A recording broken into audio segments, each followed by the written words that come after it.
Liftoff will start in T-minus 10 seconds. 10, 9, 8, 7, 6, 5, 4, 3, 2, 1. We have ignition. It's time! Seconds from Game 7 or from championship number 6.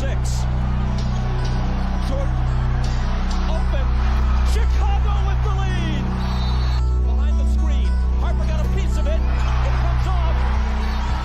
The Chicago Bulls have won their 6th NBA championship. Tying run at second, 2 out, Pompero over the head of Jenks. Uribe charges, throws, out! And the White Sox have won the World Series. To the far side around the 8-yard line to Hester. Under it, and to the middle of the 15, to the 20, break free of the 25, to the 30, to the outside, 40, midfield, 40, 30 of the coast, 20, 15, Hester 5. Oh! For the 3rd time in 6 seasons, it's one goal achieved. The Chicago Blackhawks win the Stanley Cup. A little bouncer slowly toward Bryant. He will glove it toward Rizzo. It's in time, and the Chicago Cubs win the World Series.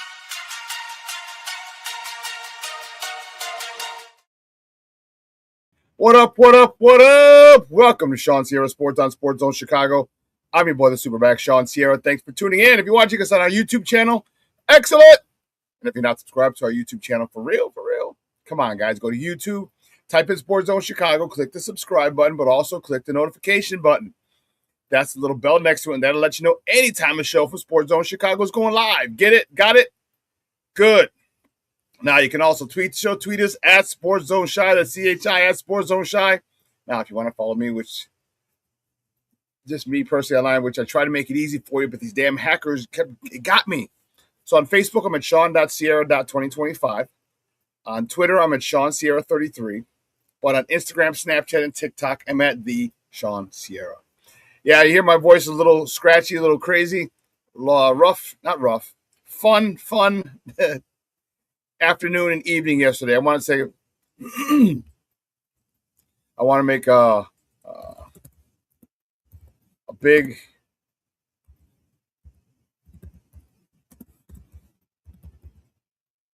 I want to say thank you, man. I had the ability to we sponsored the Ozzie Guillen Foundation 3rd annual golf outing yesterday. So we were out at Cog Hill in Lamont, and I want to send a big shout out to my guy Pedro Guerra, who really facilitated that and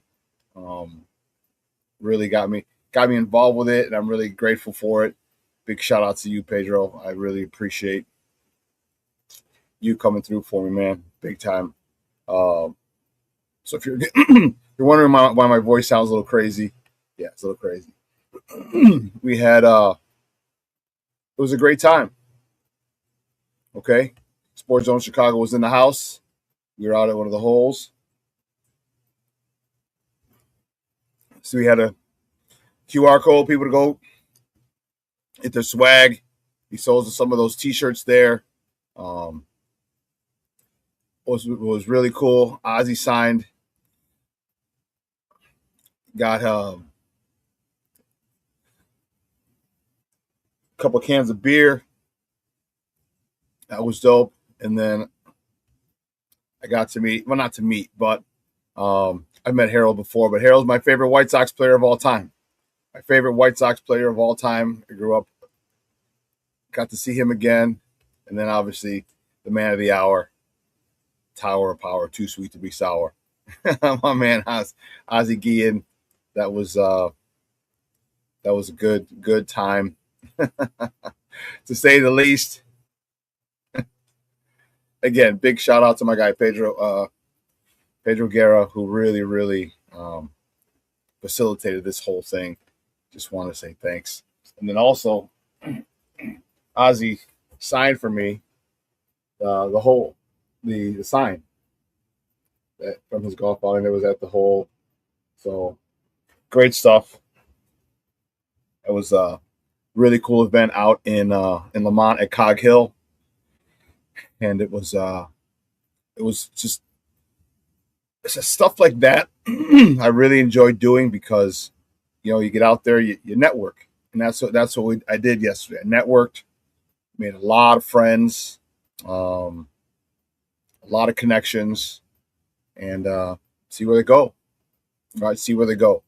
Needless to say, a few were thrown back yesterday at the open bar for a while. A few were thrown back. Some cigars were smoked, and yeah, it was a great day yesterday at Cog Hill, and just good, man. Good supporting Ozzy and his foundation. And obviously you guys know I'm a Sox fan and been a huge fan of Ozzy, so to be part of it was pretty cool. I hung out with Junior. I got pictures of Junior and Ozne, who's actually with the Twins now. Only left before I was able to get pictures with him. But it was a great time. Great time. And again, big shout out to my guy Pedro Guerra for facilitating that whole thing yesterday.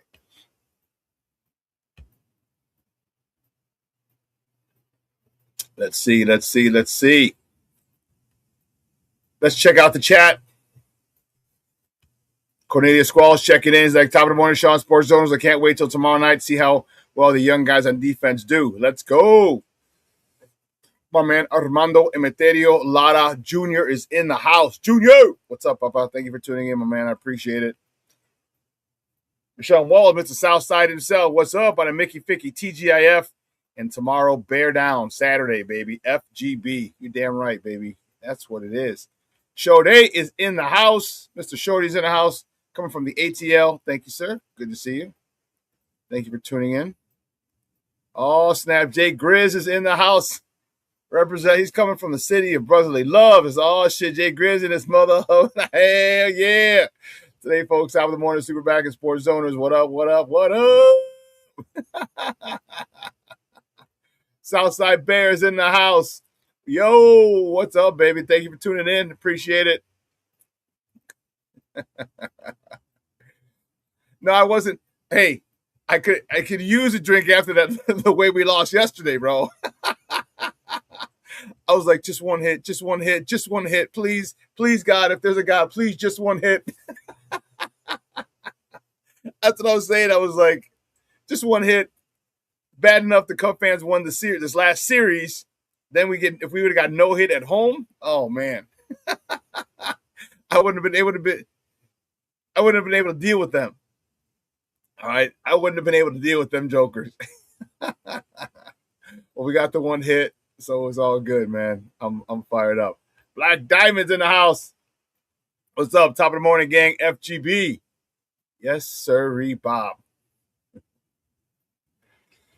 Hey, I didn't care who it was, but Benny, that was a Benny bomb.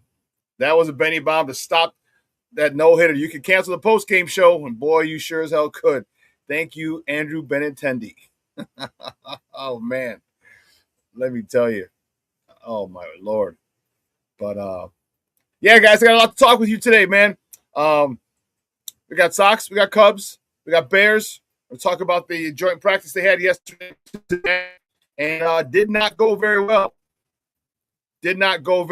And there's still a lot of questions up in the air about this team, about this left tackle position, about the offensive line in general. So I need to get some film from that. I don't know how much I can get because I know they didn't want people filming. So if I can get film, I'd like it. But I don't know if I can. I want to see how the center position played. I want to see how the line played. I guess we're going to see tomorrow. Well, I guess we will see tomorrow how those guys perform. But it's a situation where there's a lot up in the air still, and that's, I don't want to say frustrating. Let me say annoying. We could go with annoying. That's annoying. There's a lot of things up in the air that we still have to figure out, and I'd like us to figure that out really, really soon. I want to figure this shit out quick because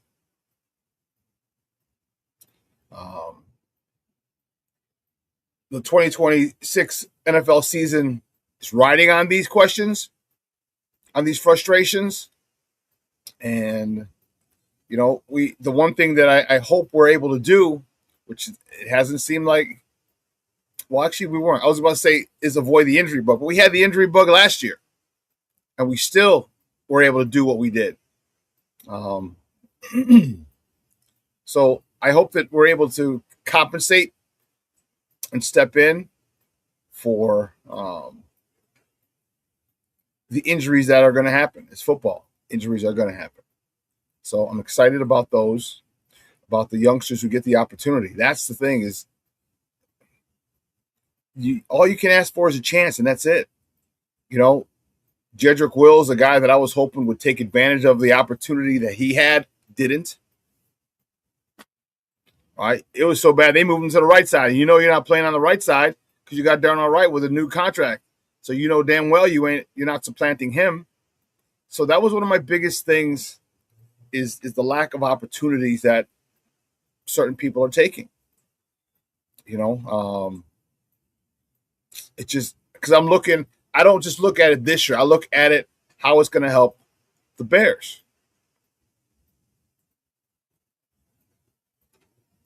You know, I wanted Jedrick Wills to win the job because I think it would have been a much cheaper alternative at left tackle. Okay, which allowed the Bears to allocate their resources elsewhere. But that one didn't work. Okay, so I'm excited to see tomorrow. I'm anxious to see how these youngsters play. All right, I'm as anxious to see how Austin Booker plays, how Dio Adengbo plays. Okay, how Jordan Vandenberg from Zolabriga, how he plays. Okay, these youngsters, you're getting your second look now, and you practice against these guys, and now you're playing against them in a game. Albeit preseason, it's still a game. So let's see how this plays out. You have a little familiarity with them, with the joint practice. So you know their strengths and their weaknesses, and vice versa. They know yours. So how can you compensate? So tomorrow's going to be a good game.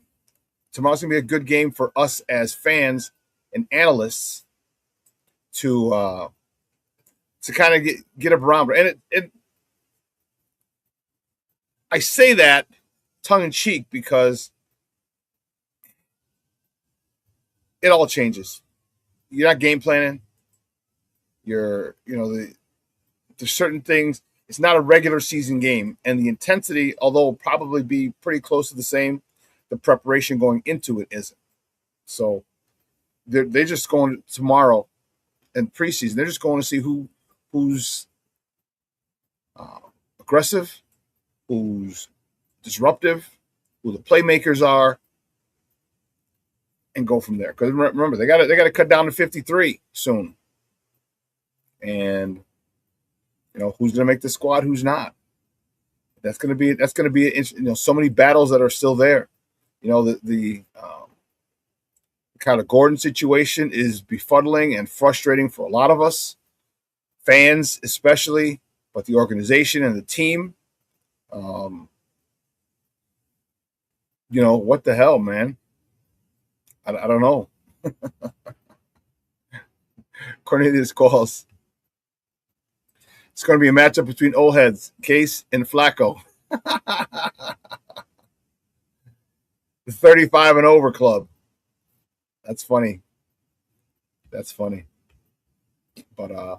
yeah, looking forward to talking more talk before my time is up. We're going to talk some Sox. We're going to talk some Cubs. We're going to talk some talk a little more Bears. All right, so I'm fired up about it, man. I'm looking forward to talking to you guys, and it is an honor to do so, and my distinct pleasure.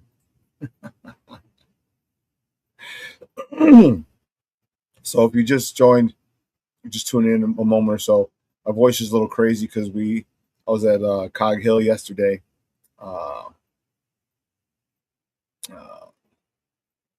For the Ozzie Guillen Foundation, his third annual golf outing, and it was a good time. What a great time, man. All right. Open bar, and I got it, had Sports Zone Chicago in the house. We were at a hole, sponsored a hole, and got to obviously meet Ozzie, and got to meet Harold again. So that's why my voice is a little crazy. All right. So please, please forgive me. It's a little hectic. But let's get a crack-a-lack a little bit. Let's do it. You know how I do the first segment of every show is called Top of the Morning. It won't come just when you want it.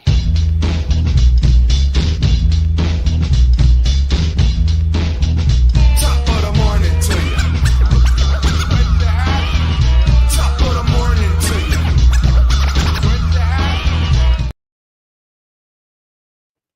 Let's see, which way do we go? Which way do we go? Which way do we go? Why is it taking so long? Here we go. Well, there was only one game in town yesterday, folks. But and it was not a nice one. Let me tell you. The last thing I needed yesterday was that. And whew, the White Sox, the good guys from the South Side, had a rough day. Yeah, not a lot of celebrating like this going around the bases. There we go. The White Sox fall to the Atlanta Braves 2-0. Okay. Anthony Kate. It's a quality start. You know what's really funny? This is a quality start. Anthony Kate got the loss. He's 9-6. 6 innings, 5 hits, 2 earned runs, 1 walk, 6 punch-outs. Andrew Benintendi provided us with the only hit for my White Sox yesterday. Let me tell you, I was, as I said earlier, I was praying like a son of a gun. I was like, please, no, we can't get no hit. We can't get no hit at home. We just got done dealing with Cub fans, and not something I wanted to deal with. Excuse me. A no-hitter. Us getting no hit at home. Yeah. Andrew Benintendi, thank you very much. I appreciate it. We appreciate, man, Sox fans appreciate it, because that would have been one heck of a day today dealing with all you Cub fans. That would have been one heck of a situation. But so unfortunately, the Sox were not able to sweep the Braves. Remember, they won the first 2 when they played them, and this was the makeup game. All right. So keeping it moving, the next top of the morning topic, the Sox. They host the Mets. New York Metropolitans. All right, they host the Mets for a weekend set. All right, tonight. First pitch is at 6:40 p.m. Central. You can catch that game on Chicago Sports Network or listen to it on their flagship station, ESPN 1000. That's 1000 a.m. The probables for tonight's game for the Mets. Sean Manaea, who's 4-5 with a 4.22 ERA. He's going up against Sean Burke, who's 7-6. All right, he has a 3.15 ERA. Battle of the Shawns today out at Ray Field.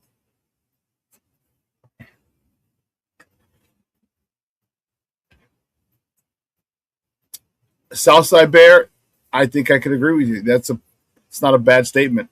Anthony Kay might be our second best pitcher after Sean Burke. Yeah. Recently, yeah. You know,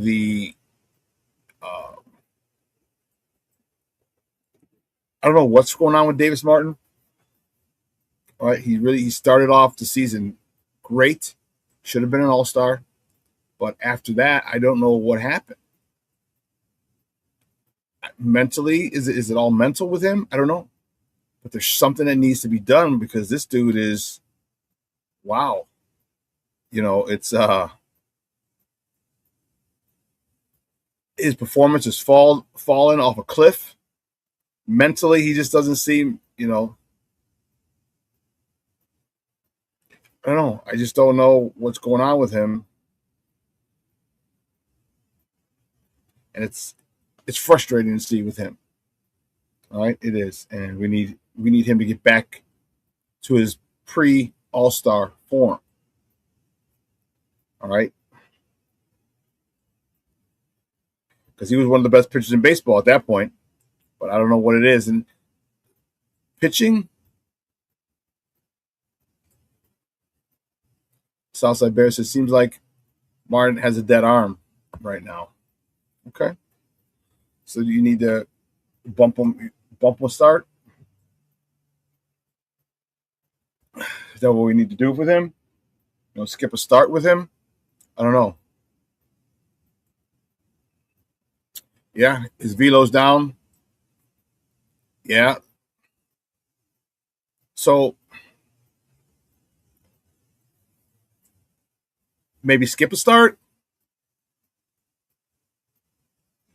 Because my question is, and here's just physically, through kinesiology, like, can you massage it? Can you rest it? Can you stretch it? What can you do? Okay. The velocity's down. Well, that's not his arm. I mean, I know the term is called dead arm. I get it. But you don't throw with your arm. You throw with your back. You throw with your core. And what's going on there? That's my concern.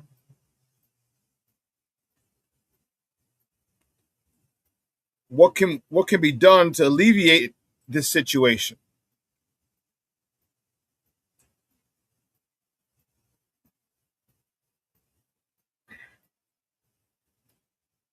Maybe skipping a start is what's necessary.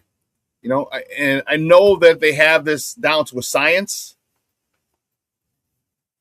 You know, like what you do on your off days, or the day after you do something, the second day after you do something, the third day after you do something, the fourth day after you do something different, and then you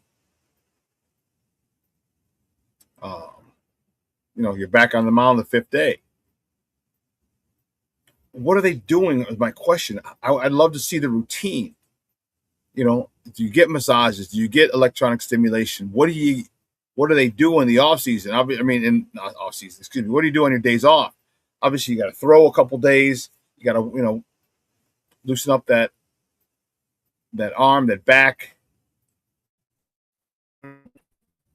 But there's got to be something and maybe it's just mental with him. All right, because when your velocity's down, again, you don't throw with your arm. You throw with your legs. You throw with your posterior chain, your legs, your hamstring, your ass, your core, your back. So why isn't he getting enough push off the mound? You know, I don't know. Yeah, and good. This Phantom Blister, good. I hope he have him miss a start or two, hopefully. That should get him well rested, that's for sure. And maybe have them figure out why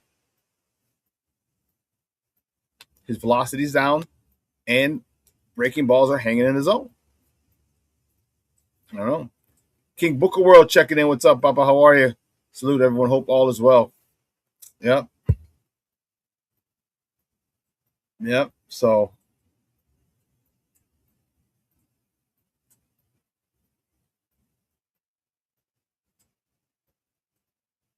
Let's see. My man is back checking in. Rick Gonzalez is in the house. It's Hola Amigo, FGB, FGB, and FGB. Hashtag F visiting Wisconsin. I laugh every time I see that, dude. So I want to go to Wisconsin now. Actually, I'm probably going to go to Michigan the next week or two.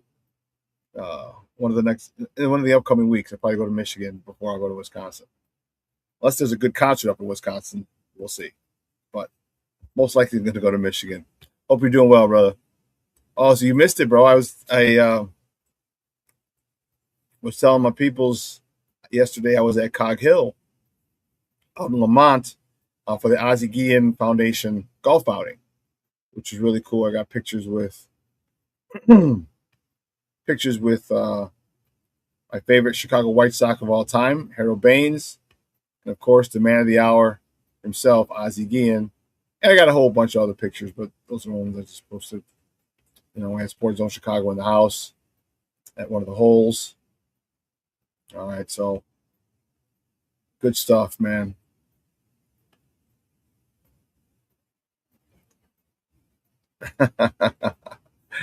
Southside Bear says loved hearing Cubs and Sox fans uniting over FGB. That was awesome. That really was.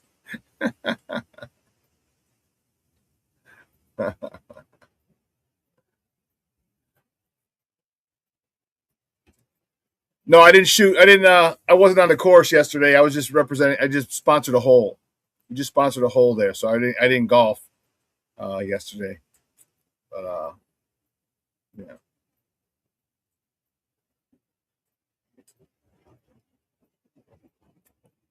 Okay.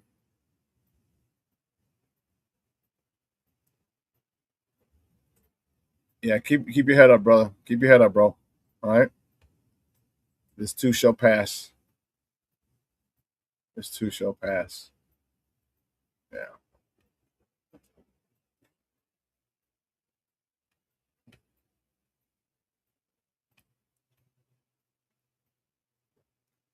Next top of the morning topic, the Cubs. The Cubs are at the Seattle Mariners tonight.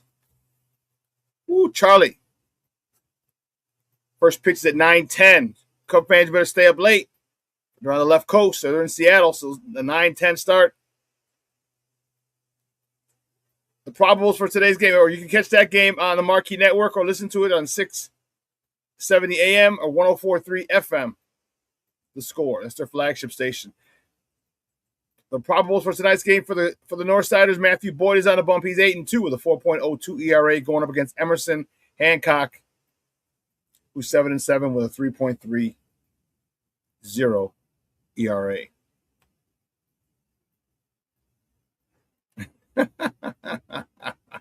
Rick's like, oh Lord, Cubs talk. Can we talk NBA instead, fool?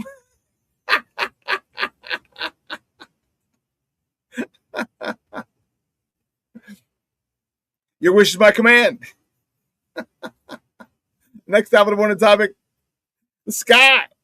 The Sky hosts the Golden State Valkyries today.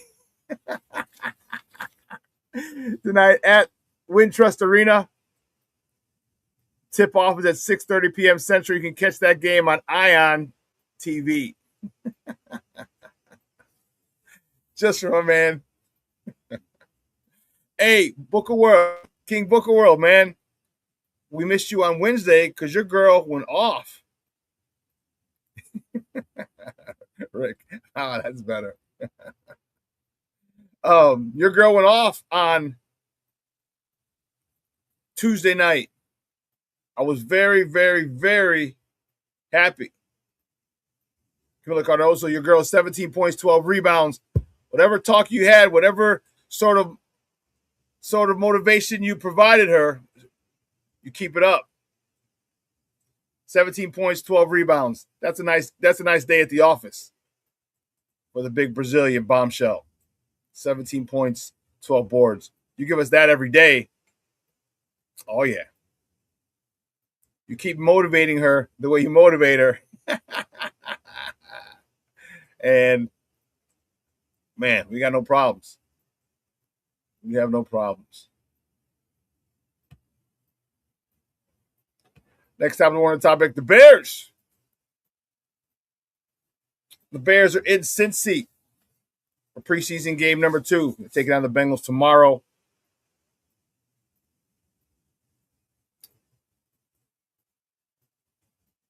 Kickoff is at 6 p.m. I don't know why Steve will put 6:30. 6 p.m. Central. You can catch that game on Fox 32 or listen to it on their flagship station, ESPN 1000. So, you know, the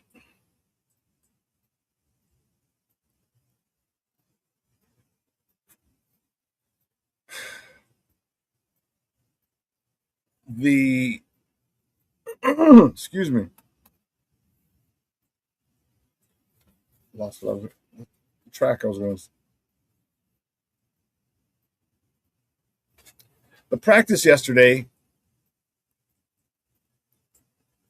here's what I'm hearing. I'm hearing it wasn't had some problems. Okay. Which, to be honest, I am okay with. All right. Everybody, here's my issue.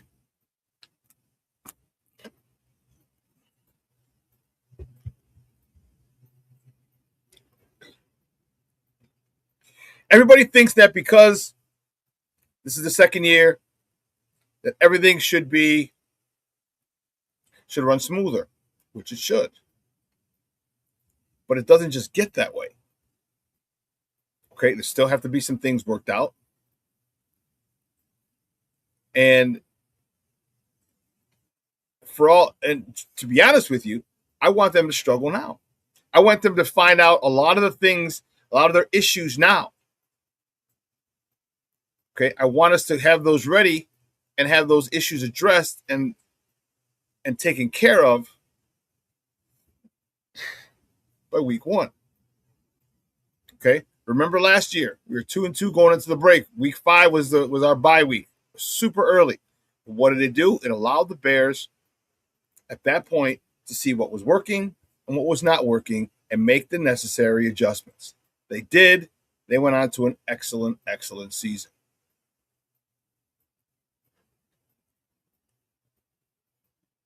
After these 3 preseason games, after yesterday's practice, tomorrow's game, next week's practice with Tennessee, next week's game, I want to have a much better understanding of what the issues are, and I'm talking about the organization needs to, and remedies to address those issues. So when we go into week 1, we go in firing on all cylinders.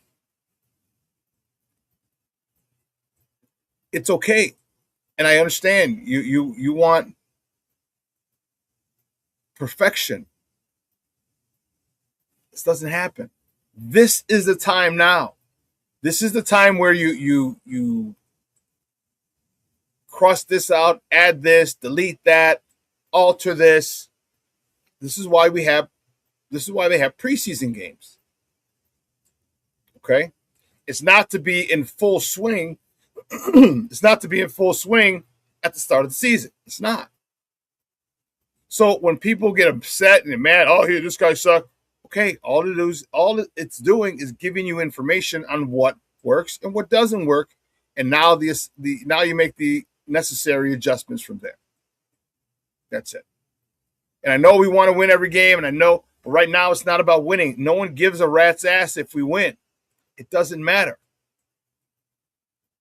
What matters is the film you put out there and the information that you give. Wow. The information that you give the coaches so they can put the best players in the best positions to be successful.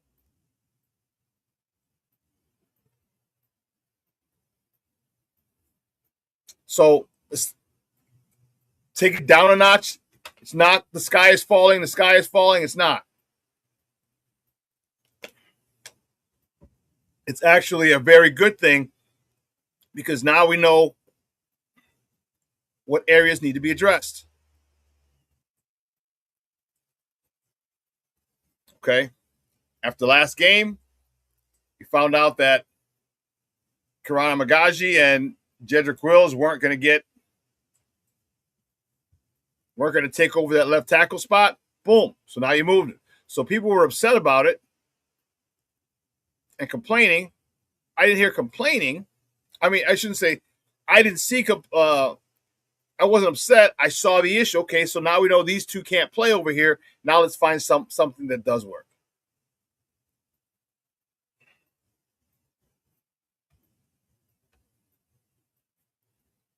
Cornelius says, I hear a lot of people panicking because they couldn't block Dexter Lawrence. Well, nobody blocks Dexter Lawrence.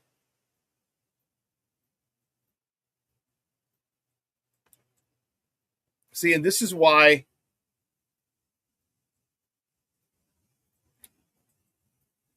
we got to look at the center position. All right. The two guards are okay, but how is the center's key? Because if the center can man up on a nose, depending on where Dexter Lawrence is, you could kind of double team or get help with blocking someone like that. Okay? If you're in, just say you're in a even, I don't know if they're an even front or odd front, what front they play. But you might be able to get help with him.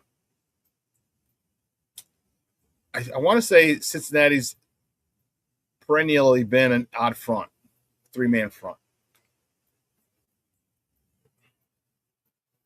That could change. I mean, you get offensive coordinator. I mean, changes in the OCDC all the time, and you can go from odd to even to odd.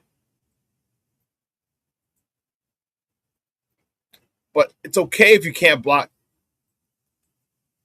If you found someone, first of all, you're right, Cornelius. Dexter Lawrence is a monster. You're not going to face guys of his caliber every week. You're going to face really good players, but not that level every week. So you need to figure out who can, for lack of a better term, like Chris Berman says, you can't stop him. You can only hope to contain him. So who can contain him the best? And roll with that.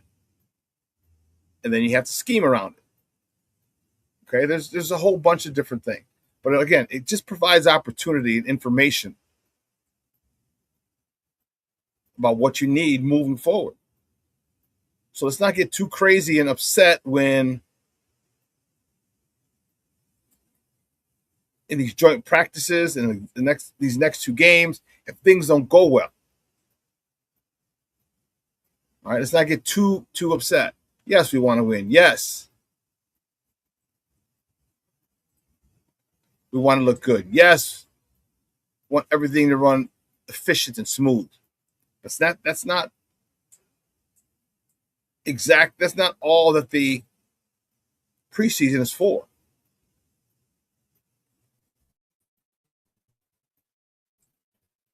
King Book of World. Some of these shows be full of shit. I heard the defense look good, bad. Then I heard the offense look good, bad. So what the hell?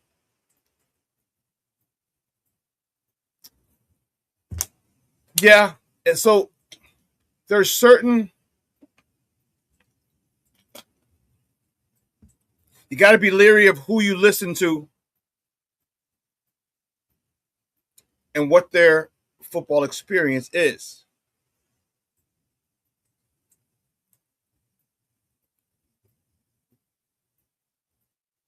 And there, needs to say, there are a lot of people out there who cover the team who don't have a lot of football background. And I'm not saying that they can't get more knowledgeable about what they're covering. I'm not saying that. I'm just saying that they'll tend to look at it from a perspective that isn't as experienced as others.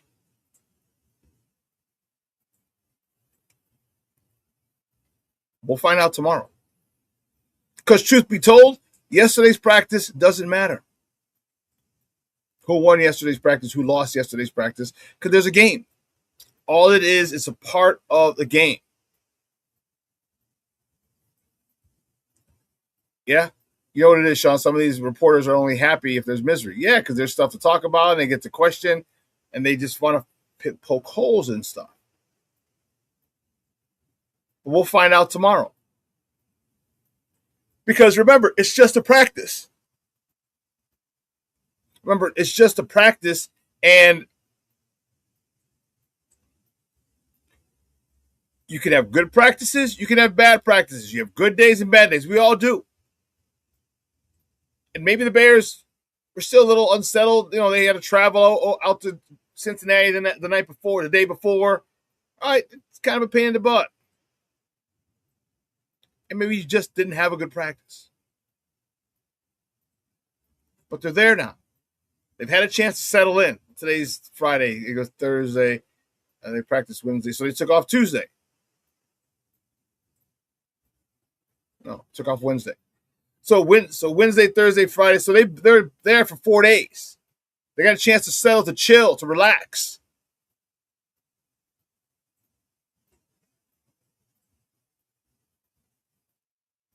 So let's see tomorrow. Let's see tomorrow.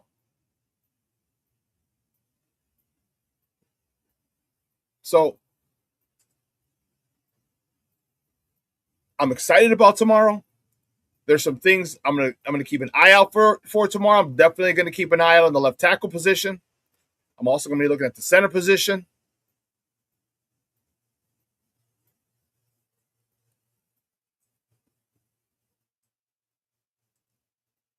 I'll be looking at the nickel position as well. So there's a lot of football to be watched tomorrow. A lot of different individual battles you should be focusing on as well. And see what decisions they make. All right, let's see who plays well, who doesn't, what corresponding moves are made. And it seems like Ben Johnson doesn't waste a lot of time making moves. All right, after last week, he was hoping that Kirana Magaji or Jedrick Wills would get a stranglehold on that left tackle position. They didn't. So what did he do? Next day, boom, you guys are moving to the right. We're bringing Theo back over here. And apparently Theo got abused yesterday, so it looks like it is literally Braxton's job to lose. Which is fine. I'm cool with that. I'm cool with that. So, listen, let's take a quick break. On the other side of the break, we'll talk a little baseball about both teams, what they got to do coming up. And then I want to mention something that I want to do a little more thinking about it and researching about it, but I'm going to talk about a rule of the NCAA that the courts just passed regarding NCAA eligibility. We got a lot to talk. So keep it locked right here. Shawn Sierra Sports on Sports Zone Chicago.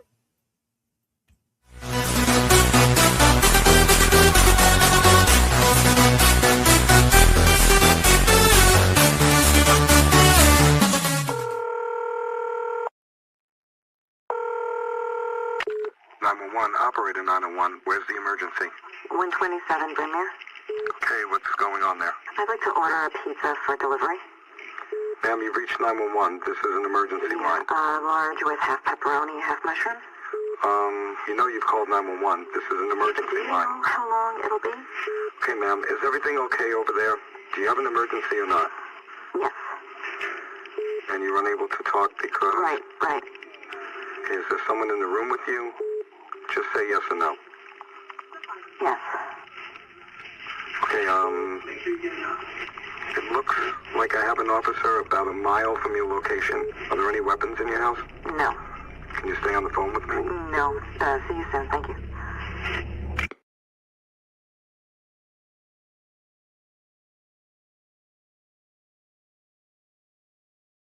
Every day, we take steps to keep the people we love safe, but some health risks are easy to miss. Ticks hiding in the yard can spread germs, like the ones that cause Lyme disease. Mice searching for food can spread bacteria that makes us sick. Mosquitoes lay eggs in standing water and can spread West Nile virus and more. Cockroaches are drawn to water in the home, leaving behind allergens that can trigger asthma attacks. Common pests can threaten our health. Learn how to protect your family at pestworld.org. When I'm flying, I put my helmet on, my visor down, my mask up. You don't know who I am. Whether I'm African American, Asian American, Hispanic, white, male or female. You just know I'm an American airman kicking your butt.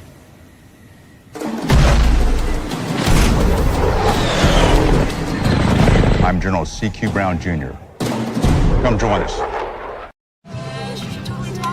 No, I don't know though. I'm scared. I mean, you're so...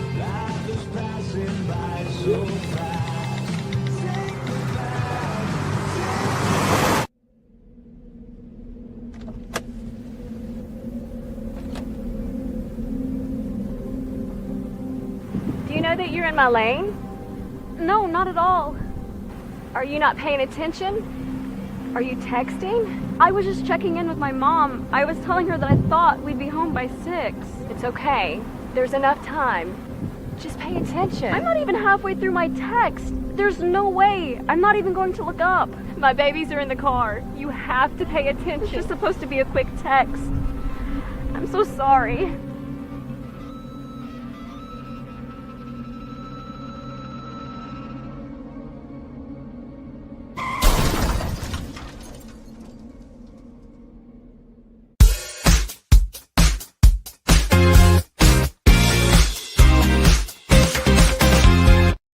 It seemed like early on they were getting a lot of completions, but then the defense made some adjustments and had some of their moments too. Yeah, I mean, obviously, the really good offense. Saw them last year too, so we definitely had familiarity of just how they attacked us a little bit last year and kind of what they do best. And obviously they got some guys on the outside, a great quarterback, really good run game, good running back. So we knew it was going to be a really good challenge for us to see kind of where we were at. And I think our main thing we wanted to do today was just compete, like every single rep. We wanted to get takeaways. We wanted to get pressure, energy, all those things. And without looking at the tape, there's always going to be stuff we want to clean up. But I thought we did that today. And it was a lot of fun. Again, going out with this team for the first year. It's a lot of good guys, a lot of new guys on it too. So it was a lot of fun. Yeah. Welcome back to ShawnSierraSports on Sports Zone Chicago. Those comes courtesy of the Chicago Bears. That was linebacker T.J. Edwards in regard to the practice yesterday, the joint practice with the Cincinnati Bengals. And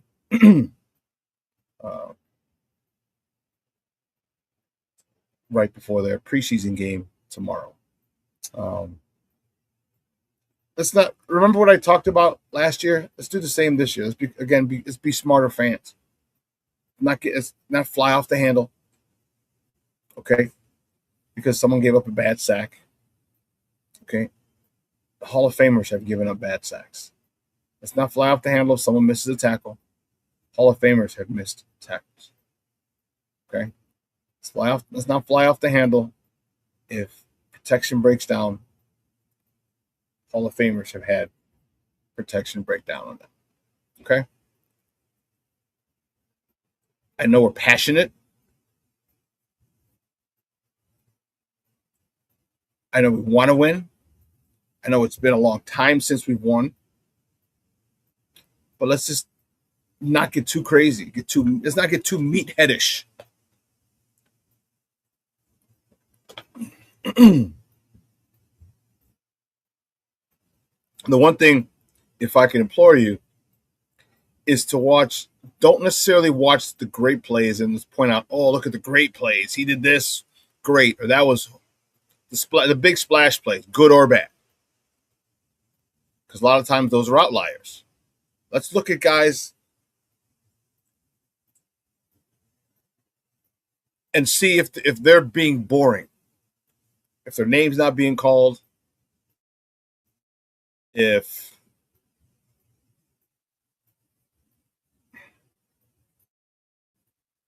How can you say it? If nothing's happening in their job, okay? especially offensively. You know, and defensively it could be that's a little trickier on defense because you want to hear guys' names on defense. He made a tackle. He made a tackle. Sometimes on defense, your job isn't to make the tackle. Your job is to turn it away or turn it into the guy to make the tackle. So there's a lot of cool things about it. And he said, well, he only had two tackles. He had a terrible game. No, not necessarily. Not necessarily. So I just don't want us to get too crazy over one or two plays, good or bad. Because there's going to be a lot of good plays this year. And especially tomorrow, they're still working on stuff. They're still trying to find chemistry. They're still trying to gel with all the new players involved, the free agents, the draft picks, with everybody. They're trying to find their footing, and this is the process. This is the time right now for them to do it. But don't get me wrong, I want to see big plays. I want to see disruption. But just think, if Jordan Vandenberg gets in and has the running back stop and cut against him, all right, then someone else makes a tackle, well, good. He didn't make the tackle, but he disrupted. He disrupted that play.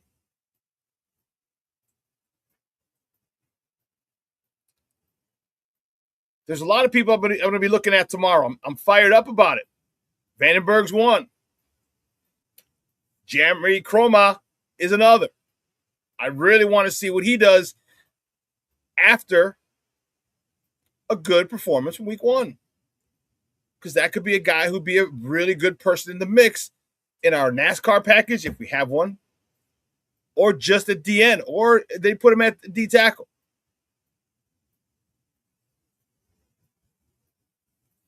I'm fired up about tomorrow. I got to figure out where I'm going to watch the game. Oh, my foot hurts.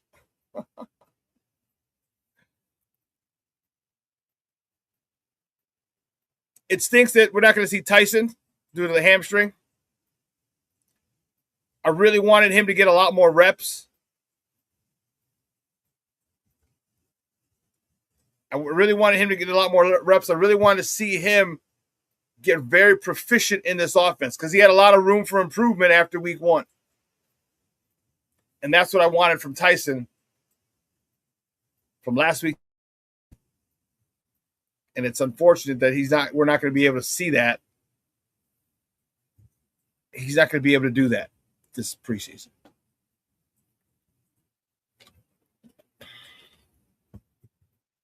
That's one of the things that sucks, that I think is tough about this preseason, is Tyson not being there.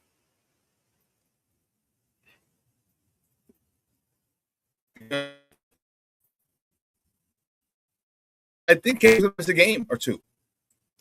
And I just want to know, and I feel that Tyson is a great backup. I just want to see it. I want to see him get more and more and more comfortable. That's all. That's all.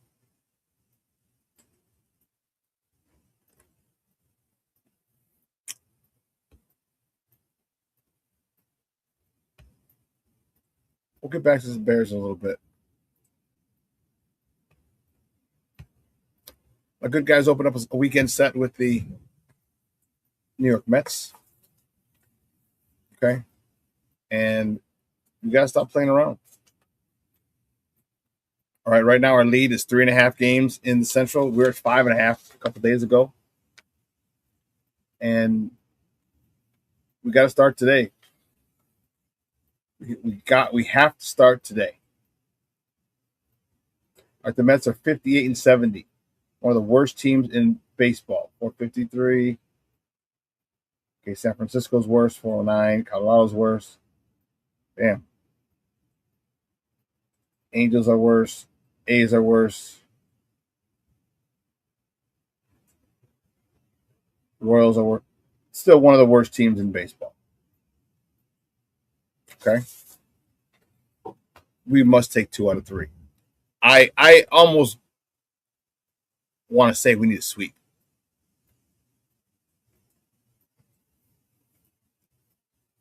I would love a sweep against this team. We need a sweep against this team.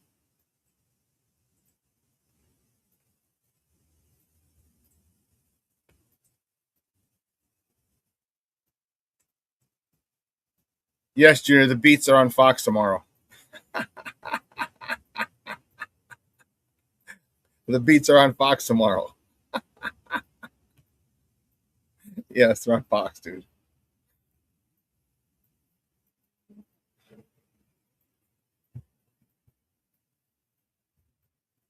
With this matchup, we're going to find out.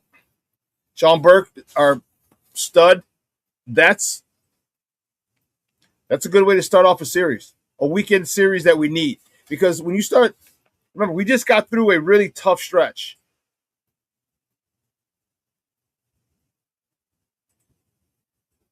The schedule opens up a little bit. It lightens up a little bit. And here's where we need to pounce. Here's where the White Sox need to pounce.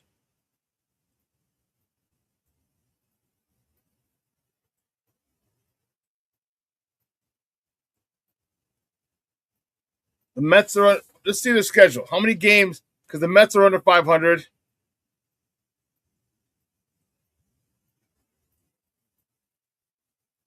I want to see their schedule because I believe it lightens up big time.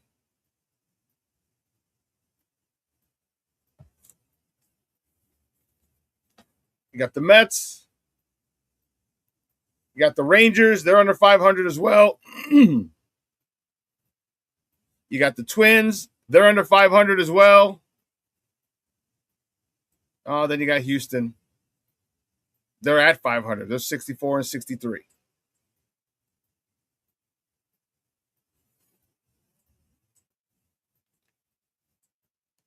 We don't have. This is not as easy a schedule as a stretch as I thought it would be, but definitely manageable. Definitely manageable. Like the teams that we're playing are in and around 500. I mean, we're not much better. We're 5 games over 500. Other teams are a couple under, 1 or 2 over. So we're a little better. So that means this. That means that the White Sox really have to get back to playing their style of ball. They have to get back to coming up with key hits. Relying hard on the fundamentals. Good pitching, good defense. I'll tell you what, I'm still in awe of that throw on Wednesday from Brady Montgomery to get out Tyrod Taylor.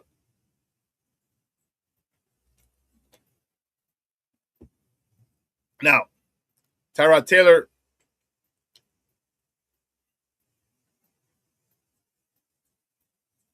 there was some questions of whether he should have gone back to the bag right away and tagged. But the throw that was made, I don't care if he had an extra step, he was still gunned down. He was still gunned down. I mean, Miguel Vargas was up the line. He was like 3 steps away from the bag going towards second base when he caught that ball.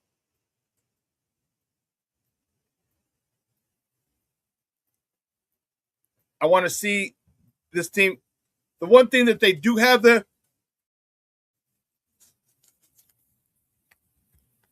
have this unique and uncanny ability, and this goes back to coaching.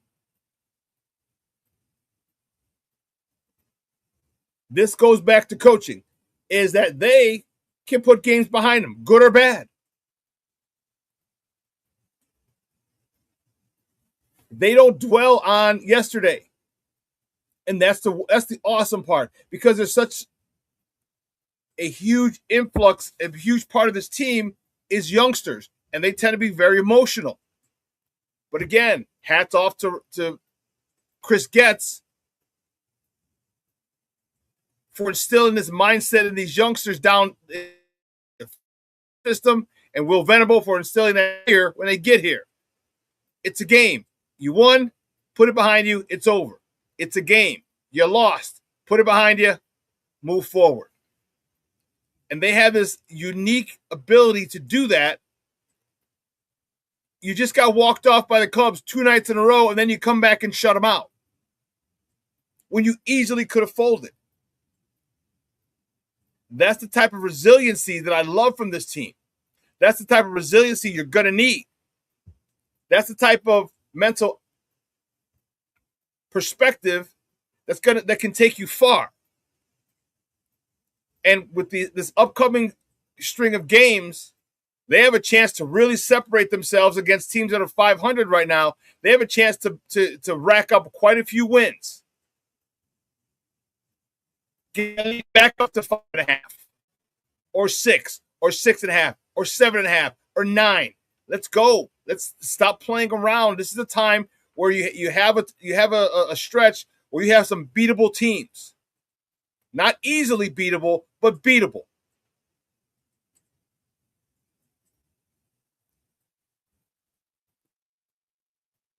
So we got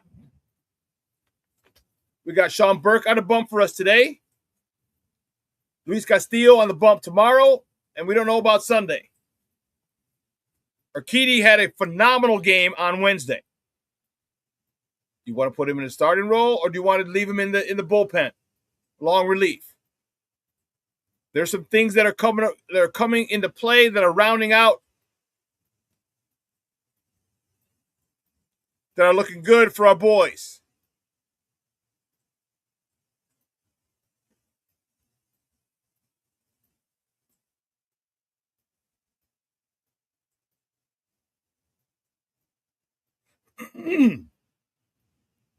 This is going to be a good stretch for this team, because when they had a stretch against teams with good records, they fared well. Well, now you got a stretch of teams with not so good records. How are you going to fare? How are you going to come out? How is Will Venable going to get these guys motivated to say, hey, this team isn't as good as us. Let's beat the dog snot out of them. Let's jump on them early and often, like Chicago voters. Because if they can do that, then I'll be even more excited about the Sox winning the division, getting to the playoffs, and advancing in a playoff round. Because when you lower your level of expectation, you lower your level of play to your competition, you raise your level of play to competition, that's not gonna work. We've talked about it before. We've said it. Barred Mike Tomlin's line, the standard is the standard. The White Sox need to continue to play their style of baseball. Doesn't matter if you're playing the Dodgers. Doesn't matter if you're playing the Yankees. Doesn't matter if you're playing the Rays. Doesn't matter if you're playing the Braves. Doesn't matter if you're playing the Cubs. It doesn't matter. You play to the level that you have established as your standard, and let the chips fall where they may. There's 162 games. You're going to win some and you're going to lose some. But if you play to the standard, you can be proud of the effort you put. And we've seen that. How many times the White Sox lost, but they cut the lead from 4 runs in the ninth to 2 runs or 1 run with the game tying run on base? How many times have we seen that? Or the game winner on base, we're in the bottom of the ninth. We just couldn't complete the comeback. We scored 3, we couldn't get that 4th one or 5th one to win it. You know what I mean? We've seen that. And they're going to have to go on that run again. They're going to have to, I shouldn't say go on a run. They're going to have to continue to do that.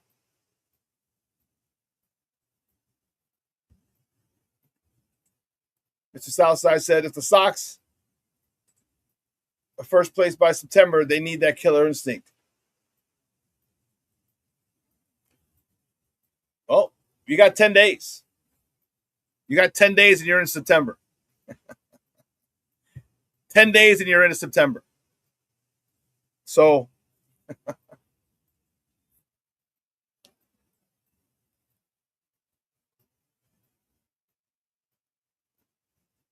I don't think they're going to collapse because they're not a team that's really done that.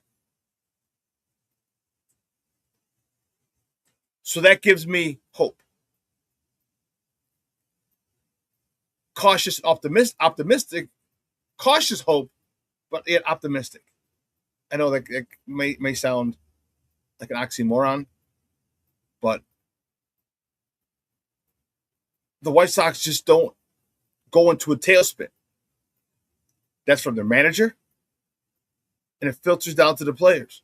Because there's so many young guys on there, it's easy for youngsters to fall into a tailspin if things go bad. And when things have gone bad, it's been nipped in the bud quickly. The White Sox were the last team in Major League Baseball to have a 4-game losing streak. Are you freaking kidding me? The White Sox? They're the last team in Major League Baseball to have a 4-game losing streak. They were last or second to last, if I'm not mistaken. But damn, 30 other teams, everyone else had a 4-game losing streak except us. Why? Because of what I just said. Their ability to compartmentalize. We won today. Big win, big victory. Good. It's over. Focus on tomorrow. We lost. We got shut out. 2 hits. Dominated. Guess what? It's over. Let's look toward tomorrow. That ability has been key for them to get to where they to this point.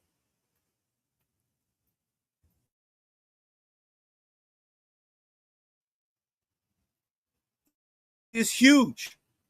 I don't see it changing. So yes, Shawn, if they're in September in 10 days or 11 days, because 10 will be 31st. If they're still in first, then I definitely see them taking the division.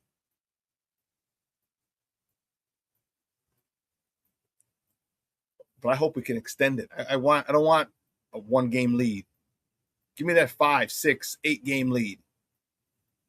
Let's focus on that. Focus on the little things, doing your job, getting runners over, getting key hits, good pitching, good defense. Man, I don't think it's a stretch. Because they played playoff intensity baseball this past weekend with the Cubs. Full house, electricity. So tense you can cut it with a knife. They've been playing some playoff baseball already.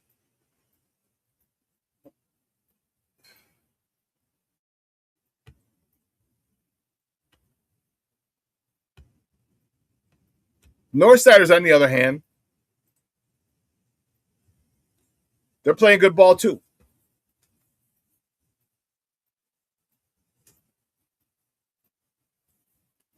All right, you gained a game. You're 6-4 in your last 10. Milwaukee's 5-5, so you gained a game.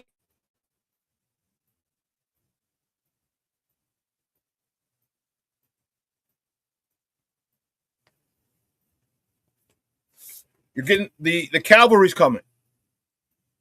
The cavalry's coming. See, when you get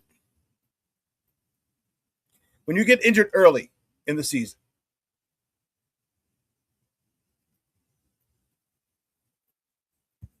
it could be a blessing in disguise. 2 ways. 1, it forces other people to step up. It puts the pressure on your backups to step up and perform. Perform at the level that the starter was performing at. And 2, it gives the injured person a chance to rest. So whenever they come back, they are full of energy. They haven't gone through the dog days of summer. They haven't gone through it. They're not out there day in and day out. They're resting. Rehabbing, of course. So when they come back, they are fresh and full of energy. So what can happen is now you got a starter who's coming back. And then you have a guy who's been filling in for him, who's raised his level whose level has been, to the best of his ability, as close to yours as possible. So now you have 2 people. You've developed one, and you have a hungry starter coming back.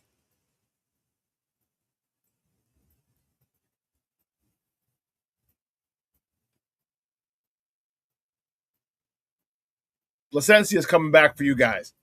Scheduled to be your closer. Okay? Guess what? He's been out a while. You don't think he's anxious to help? You still have a shot at the title, at the division. It's going to be tough, but nonetheless, it's still there. You don't think he's going to be fired up to help there? Of course he is. Of course he is.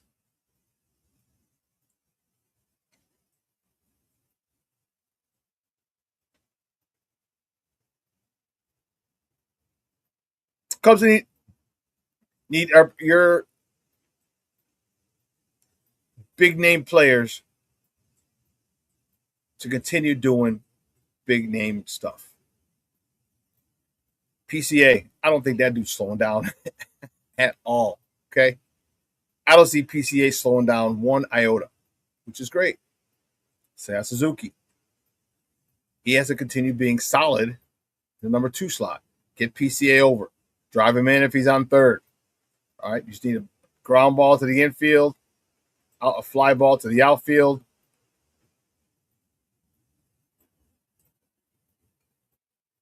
All right? Bregman. Bregman's been hot. Like, your guys just need to keep doing what you're doing. Ian Happ. Nico Horner. Filling in for Dansby over at shortstop. Michael Bush. Got the game winner against us. Back up the middle.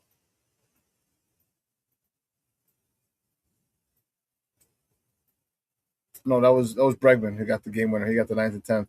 Bush had a key RBI in one of those games. So you have, if in these next 10 games you don't cut the lead to 2, just focus on the wild card. Don't worry about it. You have a big enough lead in the wild card. You have a more. You're fine. Because I'll tell you what, you're not a team that other teams want to play. Not in a wild card round. No. Not in a wild card round. Because the talent that you have is division leading talent. You just happen to be in the division with the team with the best record in baseball. Sucks to be you on that front. But the thing that I said for the Sox is the same thing I can say for the Cubs. Continue to be fundamentally sound. You have more than enough big bats on that team. You got a newly revamped pitching staff. You got David Peterson, Clay Holmes.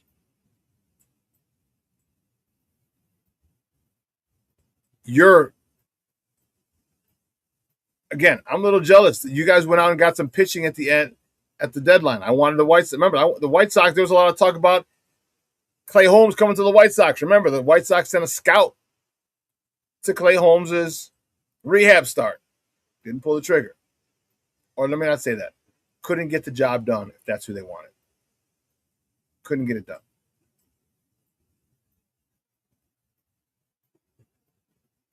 But now you've got some help in that rotation. You're in a spot that kind of like no man's land.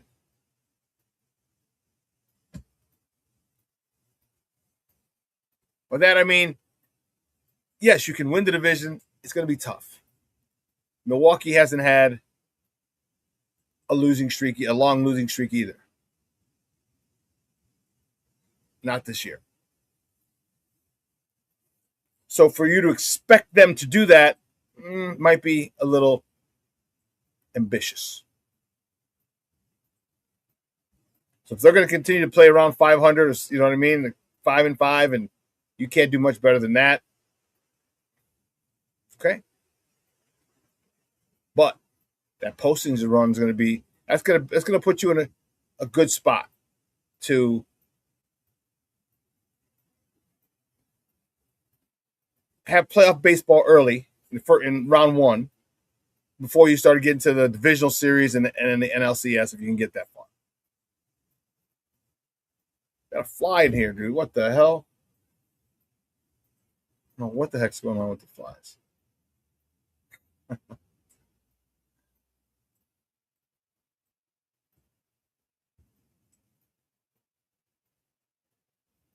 I don't know if there's anything that PCA can't do. That kid's a special young man. Not even in his prime yet, as I talked about on Wednesday. He might be the dude who can lead you. Although you do have veterans, you got the Bregmans, you had the Dansby Swansons.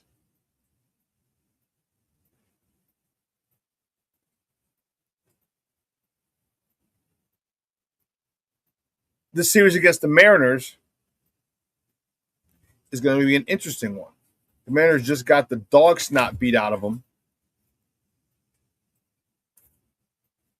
22-0. 3 touchdowns with a 2-point conversion. Can the Cubs go in there and take 2 out of 3 or sweep? That'd be huge for the Cubs. All right, you got Boyd today, Peterson tomorrow, Shota on Sunday. If you can get a sweep with this, that puts a lot of pressure on Milwaukee. It's a sweep. What does Milwaukee have this weekend?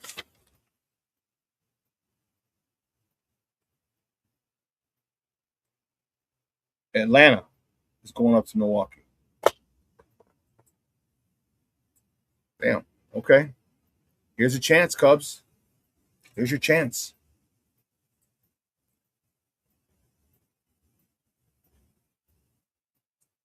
You got a team with the third best record in the National League, going up to the team with the best record in the National League.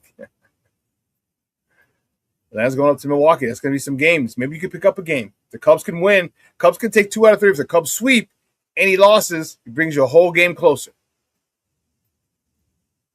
A whole game closer.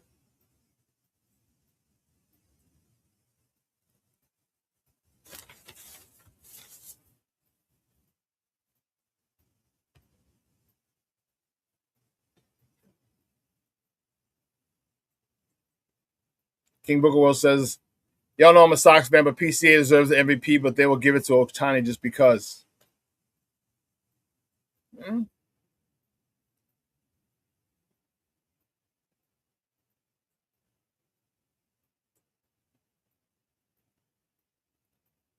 I think PCA definitely deserves the MVP.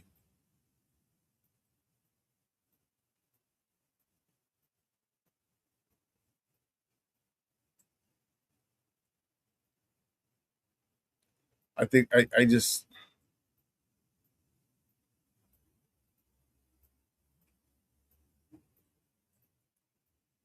I hope he wins it, because you can kind of, I mean, if they're going to use the criteria that Ohtani pitches, then they just give it to him every year.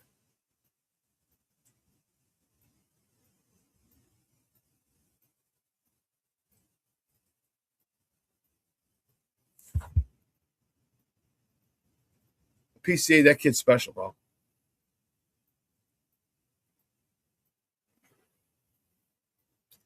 I saw that, Junior. Junior said PCA said that Hayden Panettiere was his babysitter.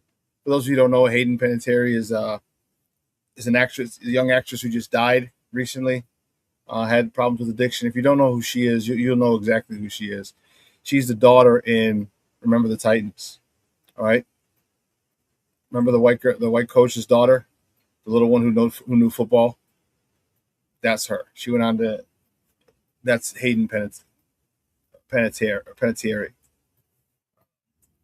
Yeah, I saw that. That's dope. That's dope.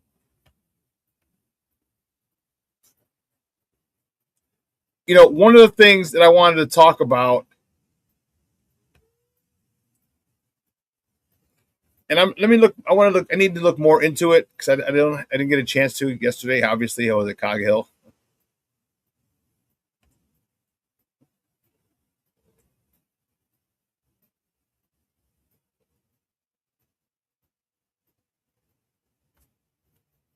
The NCAA passed a ruling.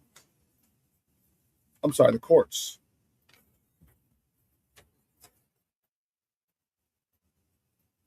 Now kids can go. A Louisiana judge, this is according to Matt Hayes from USA Today Sports, sometimes. A Louisiana judge ruled that 16 players could return to college football, even though some were on NFL training camp rosters. So if you declare for the draft,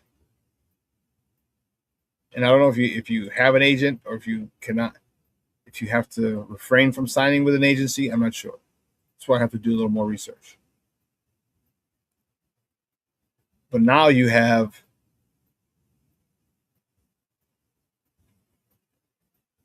kids being able to, young men being able to go back to college if they weren't drafted.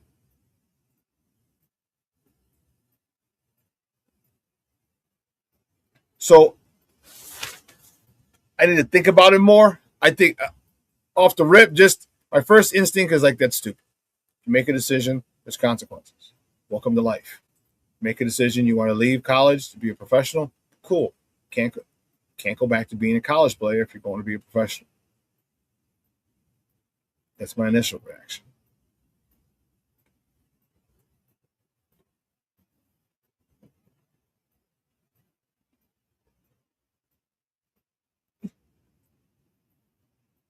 But then you also, then you have to toss it. You have to figure in the NIL. So kids are going to want to say, okay, if I go to the NFL and I don't get the draft selection I wanted, I can go back. Well, guess what? A lot of times you're going to have kids who are good college players, really good college players, but who don't have a high draft grade. So they will, in essence, be making more money in the college through their NIL than they would be for 1 year in the pros, for the first year in the pros. So some guys might go back. So now college is battling the NFL for players.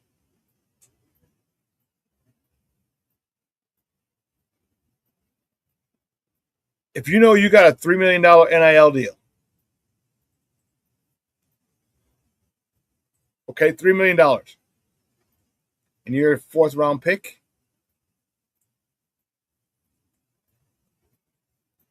what's your salary? $600,000, $800,000 a year? When you're getting $3 million in school? Yeah, I'm gonna stay in school and try and improve my draft value. But I just don't think going back and forth, just giving everybody a way out. You don't want to stay here? Cool. Transfer. Oh, you know what? You don't have to sit out anymore. You can hop in a transfer portal. You can hop in a transfer portal as many times as you like. You can go play at 5 different schools in 5 different years. I just don't like the lack of accountability. You make a decision and live with the consequences. Not like, oh, well, I can do this or I can do that. It just doesn't seem real world, and it's bothersome to me initially. Again, I need to look back. I need to go back and read more about it and get a little more versed. I can come back and I can give you a better I can formulate my opinion and give it to you next week sometime. But the NCAA, now you can go back. And remember, they said you got 5 years now. I told you, I had the perfect solution for it.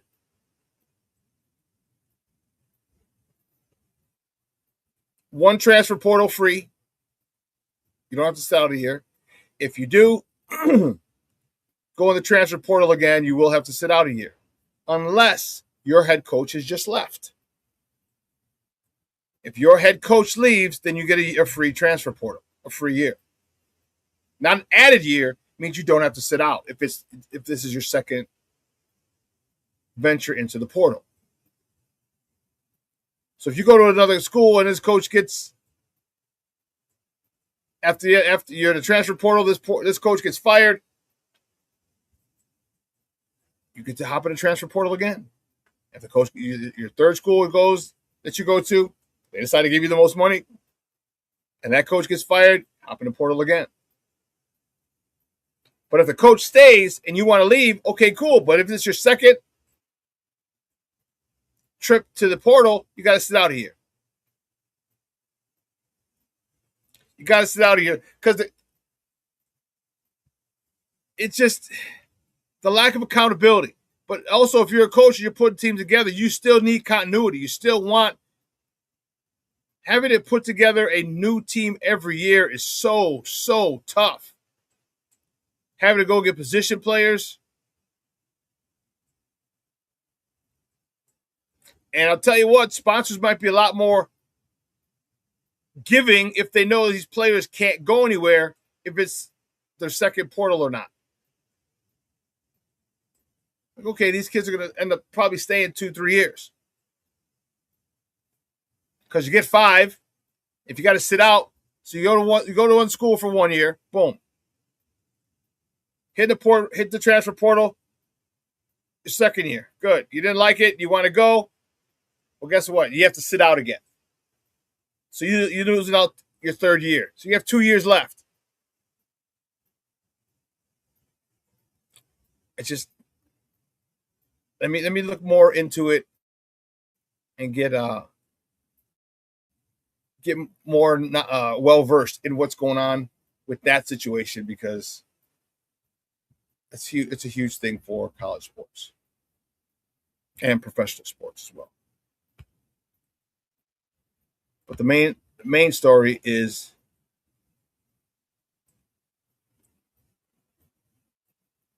I was at the Ozzie Guillen Foundation golf outing. No, that's not the main story. The main story is the Bears. Tomorrow evening, 6:00. Probably just end up watching it here at the crib. And I think I'm looking forward to a lot and seeing how it plays out. Looking forward to it. All right, we should all be excited. We should all be looking forward to what improvements we make. And I want to see this team beat the dog snot out of Cincy. But I also understand it's preseason. We're working on a lot of things, and you're trying to figure things out. Next week, I might not be so calm. I may be a little more demanding because that's the final week of the preseason, and things should start coming together a lot better. We will have had a joint practice with Tennessee as well. Like this week, yesterday they had with Cincinnati.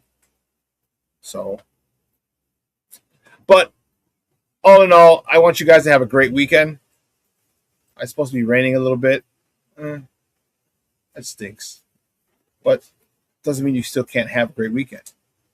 You need the sun out. I know it's still summertime shy. High of 80 tomorrow. 81 today. 80 tomorrow, isolated storm. Okay, not bad. Sunday, 77, still beautiful. Low humidity. Perfect. We got a great weekend, folks. We got a great weekend in summertime shine. I know most of the kids are going back to school on Monday. Cool. We still got a great weekend. Enjoy it. Make the most of it. Let your loved ones know you love them because tomorrow is promised to no one. That I can tell you. Hey, make sure you go to sportzonechicago.com. Get your swag, get your hats, get your hoodies, get your Cigar Fanatic shirts. Oh, and by the way, yesterday I did give Ozzie, I should have had him hold it up. I did give Ozzie a Cigar Fanatic shirt because Ozzie loves cigars. Ozzie loves cigars. So, yeah, he's got a Cigar Fanatic shirt. Yeah, but get yours. All right? Get your good, better, best t-shirts. Get your good, better, best hoodies. And, of course, get your FGB shirts. All that you can get at sportzonechicago.com. Start getting your stuff together now so you have it ready for the season. Get your Bears Victory Monday t-shirt. We're going to have to wear that a lot this year. Again. And I like that kind of party. So go get that ordered. All right? Folks, have a great weekend. Please do that. Be safe. Okay? And I will see you on Monday. We'll talk a lot more Bears. So hopefully our White Sox can take 2 out of 3 or sweep. Cubs? I don't care. I'm kidding. I'm kidding. Whoa. What's all that about? In my neighborhood? That's right outside my window. The dude stopped right in front of the house. All right. Maybe they're coming for me. Anyway, you guys have a great day. Lakina and Sid and Second City Sports coming out at 12:15 with another 2 hours of Chicago sports talk. Tune into them here on Sports Zone Chicago's YouTube channel. But you guys have a great day. For everyone here at Sports Zone Chicago, have a great weekend. But your boy, the SuperBack, I am out.